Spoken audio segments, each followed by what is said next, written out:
Chhota Udepur ST ડેપોની Gondal રૂટની બસનો ખંડેરિયા નજીક અકસ્માત, ડ્રાઈવર, કંડક્ટર સહિત અનેક ઇજાગ્રસ્ત। છોટાઉદેપુર એસટી ડેપોથી ગોંડલ તરફ જઈ રહેલી રાજ્ય પરિવહન નિગમની બસ કવાંટ તાલુકાના ખંડેરિયા ગામ નજીક અકસ્માતનો ભોગ બની હતી।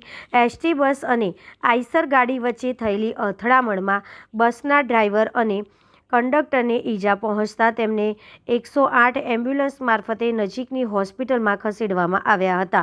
અકસ્માતમાં બસના સવાર 5 જ મુસાફરોને પણ નાની મોટી ઈજાઓ થઈ હોવાનું જાણવા મળ્યું છે।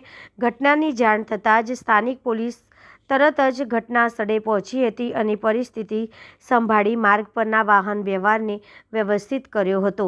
અકસ્માતના પગલે થોડા સમય માટે રોડ પર ટ્રાફિક પ્રભાવિત થયો હતો। હાલ પોલીસે અકસ્માતનું કારણ જાણવા વધુ તપાસ શરૂ કરી છે।